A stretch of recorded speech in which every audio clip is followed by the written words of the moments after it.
Welcome to interesting stuff. Channel One News. Trump shot in ear in rally assassination attempt. What? Incredible stuff. And there's a picture of him here with blood, a little bit of blood from his ears trickling all over his face to his mouth. And a bit of the story says former U.S. President Donald Trump was rushed off stage after gunshots erupted at a rally in Pennsylvania in an apparent assassination attempt. Footage showed him grimace and raise a hand to his right ear before ducking as sharp cracks, a series of shots broke out. He was quickly swarmed by his U.S. Secret Service agents and dragged off stage to a waiting vehicle. He raised the fist as he was bundled into the car. And in a post to his Truth social network, Trump said a bullet pierced the upper part of his right ear. And earlier, his spokesperson said he was fine and receiving treatment at a local medical center. Trust me, I'm sure after this, the U.S. will take their gun law seriously, because up till now, it's just been all talk. They've raised it up, but nothing has ever been done about it. It's interesting to talk about gun laws in the U.S. because, I mean, it's a very, very popular and it evokes a lot of sentiments. People think that these gun manufacturers are lobbyists and whatnot. Mind you, there are a lot more guns in the U.S. than there are human beings in the U.S. At the last count, it was around some 494 million guns in the U.S. But I mean, this is a serious story that broke out. And again, it brings to the fore the issues about politics and how incendiary it's become in the U.S., coming on the back of a very highly contentious debate between these two leading political figures. The update to the story, though, is that the shooter is a 20-year-old Thomas Matthew Crooks. An interesting name to have, Crooks. And he was shot by counter snipers from the U.S. Secret Service, the security agency mandated to take care of presidents, their families, and former presidents. But I mean, the real issue here for me, really, it's about how politics have become very divisive, right? I mean, across the USA, even here in our country, right, we've seen a lot of entrenched positions. Of course, we don't know the motivations behind the shooting, but I mean, I was following the news and I came across one senator in the US, of course, a Trump supporter. He's being considered for the position of vice president, even should Trump go ahead to nominate him. I think that's J.D. Vance. I hope I got the name right. Yeah, J.D. Vance. And I mean, he was making a point to the effect that if you look at the kind of rhetoric from the Democrats and President Biden, it's what has emboldened people like the shooter to go ahead and do that. And for me, I think it was quite unfortunate, right? Yeah. Looking at the fact that it's coming this early when the motivations of the shooter had not even been established. So, another thing that's very interesting is also that 4 U.S. presidents were assassinated, others were targeted, as were presidential candidates. So it's not really the first time that, you have the Kennedy guys. Abraham Lincoln, the 16th president. There was James Garfield, the 20th president. There was William McKinley, the 25th president of the U.S. Franklin D. Roosevelt, the 32nd president. Harry S. Truman, the 33rd president. John F. Kennedy, as you mentioned, the 35th president. Gerald Ford, the 38th president. Ronald Reagan, the 40th president. George W. Bush, I'm sure that one everybody knows him. George W. Bush, yes. He was the 43rd president. He was standing at a rally in 2005, and when a hand grenade was thrown toward him, but lucky for him, so these are attempted assassination attempts. So many of them, plus presidential candidates. Top of my head, of course, the John F. Kennedy ones comes to memory because of the circumstances. I'm reading about it quite, evokes some really strong emotions. Of course, and you recall, his brother was the Attorney General, that's Robert Kennedy. He was, at the time, the Attorney General. He also suffered an assassination attempt. He would die a day later in the hospital. Of course, the very popular Martin Luther King, he was also assassinated.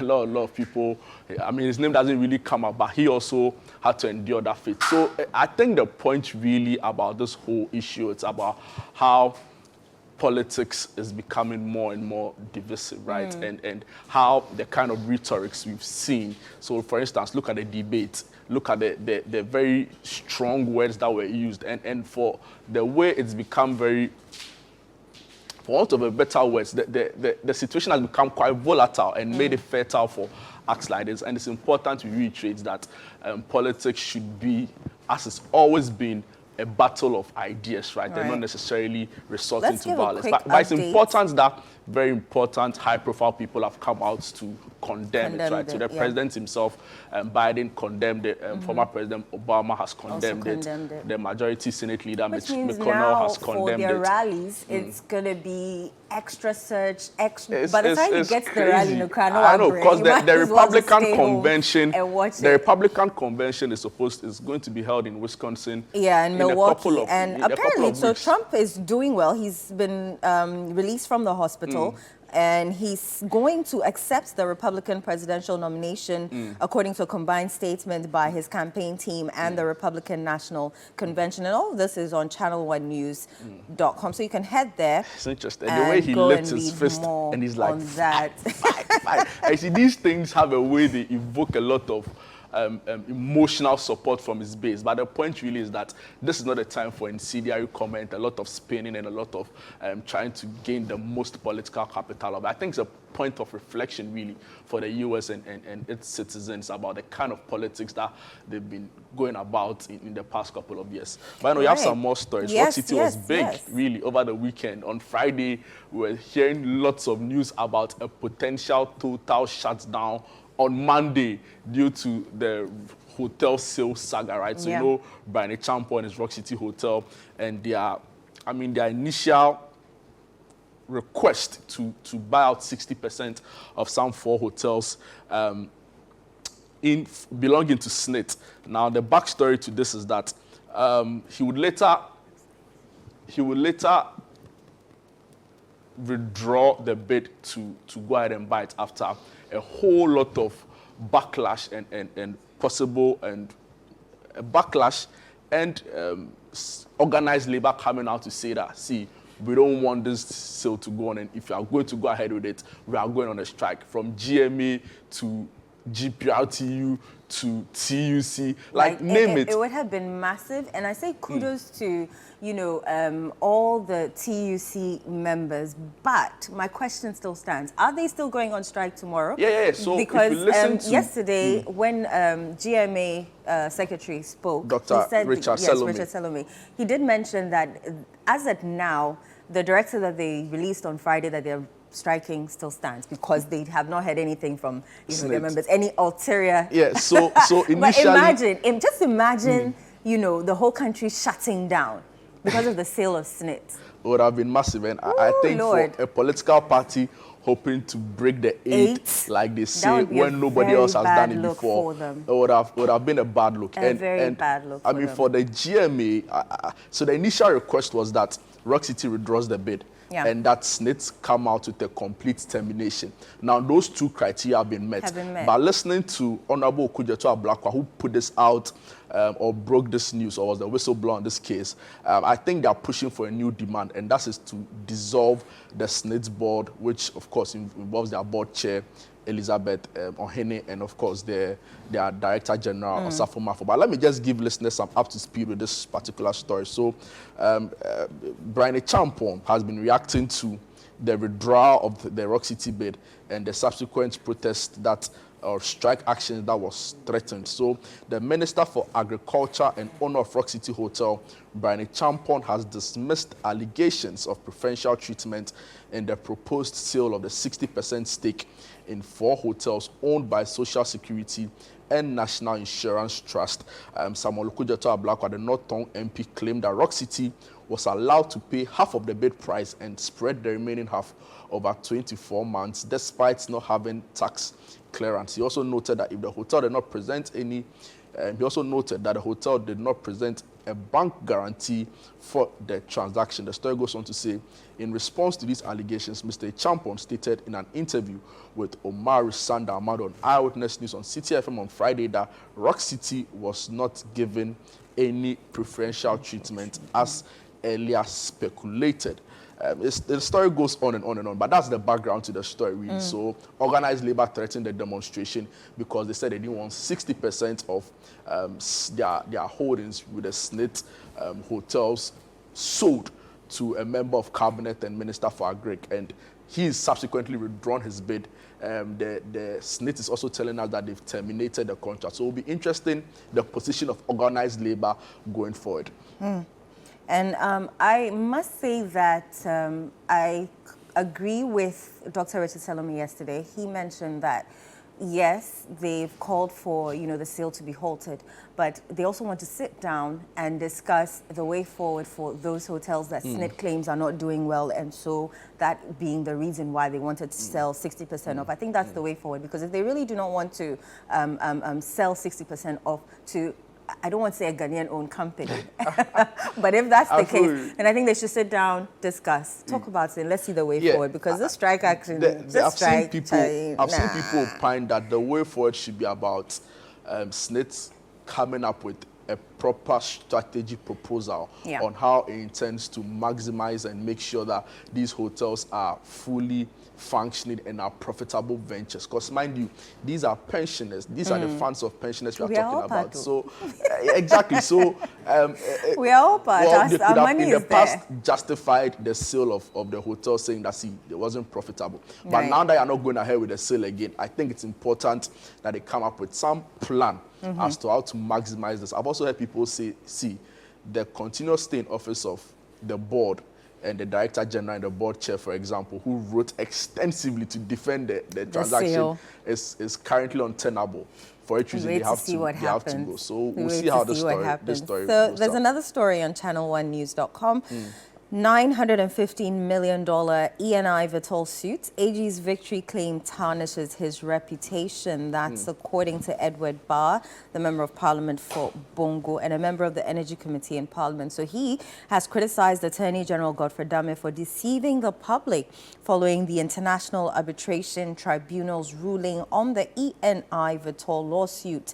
The International Arbitration Tribunal in the ENI and Vitol versus Ghana and Ghana National Petroleum Corporation arbitration issued its final award, denying the claimants ENI and Vitol their monetary damages, which initially stood at $7 billion, but were later reduced to $915 million, plus interest by the end of the proceedings. On July 8, the AG issued a statement describing the award as a major victory for the country.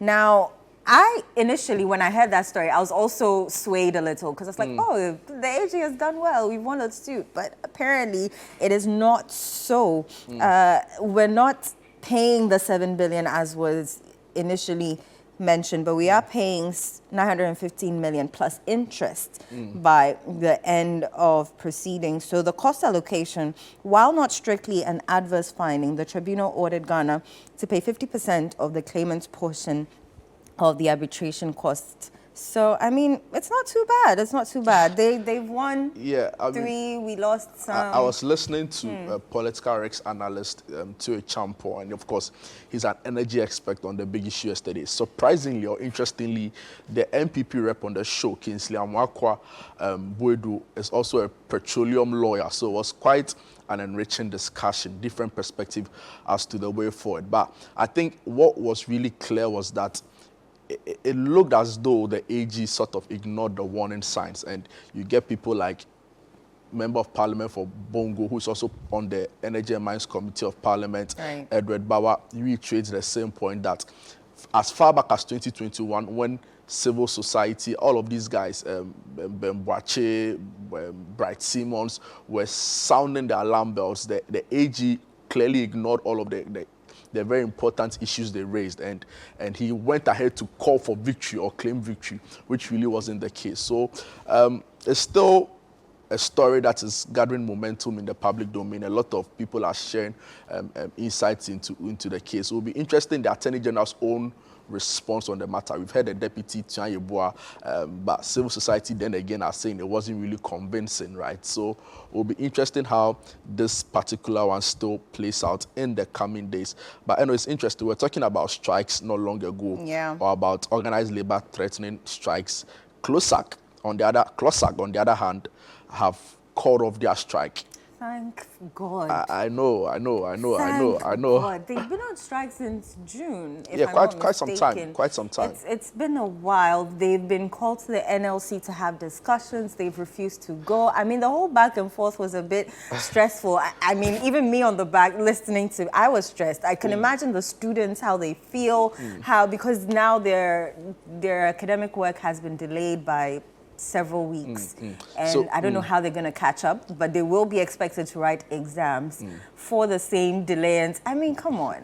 I mean, What at all can the two of you not discuss and for solve? for clock sag, right? I think the workers would really have would really be the ones to benefit most from this. And if you listen to the executive secretary, for example, Isaac Bampuado, he's been on and on about condition of service for these workers, right? So I think it's refreshing news that they've been able to jaw and sort of find some outlets. Let me put it that way. Let me just read excerpts of that story, Right. because it looks like a lot of people are in the mood for strikes these days. So the Civil and Local Government Staff Association, CLOCSAC, has called off its strike after a productive meeting with government representatives. The decision comes after CLOCSAC engaged in talks with the Office of the Senior Presidential Advisor, the Ministry of Finance, the Ministry of Employment and Labor Relations, and the Fair Wages and Salaries Commission on Friday, July 12, 2024. In a statement, CLOCSAC announced that both parties demonstrated a commitment to resolving outstanding issues related to the salary structure for civil service and local government staff. According to CLOCSAC, the government has assured that the finalization of the salary structure process will be completed by October 31, 2024 and implemented effective January 1, 2025. So it's great news for them. Like they've been, like you target other associations, they've been in the news demanding a lot from government, and every now and then it looks like their plea falls on deaf ear until their recent strike. So hopefully they are able to get all that they've been wanting from government, especially with regards to their salaries and other conditions of service. You have any more stories? Yeah, so ministers, MPs to use sirens in cars. So ministers, MPs to use sirens in cars, drive without speed limit in new LI, and this is on ChannelOne TV. So this new LI has already caused so many. It's interesting. Let me just read excerpts of the story, Right. because, like I was saying, it's generated a lot of public interest because of how people feel more often than not. It's abused by people who use them. I'm referring Was there to not sirens. a point in time where they were banned Yeah, from I mean, using, or it was just public cars that weren't recognized as government So- official cars? so- Because honestly, most of the time that they come rushing past you, they're really not going to do anything or attend to any serious issue. They're just in a hurry. They see traffic and they want to avoid I it. feel But it. me and you who are sitting in the traffic, would we also not want to avoid the traffic? It's interesting. I called the police issued. I mean, at the time, it was a statement just cautioning the public against the unauthorized use of these sirens, Yeah. right? And they mentioned at the time that was only the president, the vice, the ambulance service, the police, and The fire some service, other yeah. authorized people who could use it. Yeah. MPs were not allowed to use it at the time. I think even some ministers were not even allowed to use it at the time, right? So it's interesting how this new LI is trying to put all of them in this bracket again. They should include journalists, because we're also in We a also- hurry we also- to go and cover the stories, are we No, I not? feel you. I actually agree. I agree with you on this. So Parliament has laid a legislative instrument seeking to amend portions of the Road Traffic Regulations 2012. The new changes, when passed, will grant members of Parliament and ministers of state privileges previously reserved for emergency and specialized vehicles. The amendment of Regulation 74 of LI 2180 will now permit the fitting of sirens or bells as warning appliances on specific classes of vehicles, including those owned by justices of the Supreme Court, members of Parliament, and ministers of state. And my thinking is that, see, if you want to go somewhere early, or you have to meet a deadline, just like every other person, leave home early and let it's because I was with a friend who had traveled and had come back recently. And his number one cultural shock since coming back was the indiscriminate use of sirens and car horns in the country. It's like you barely see it anywhere else. And I know you are UK, you frequent UK like I do Kaneshi Market, so you know this. You know this better than I. Don't let me release your info here. Please don't. There's nothing to release.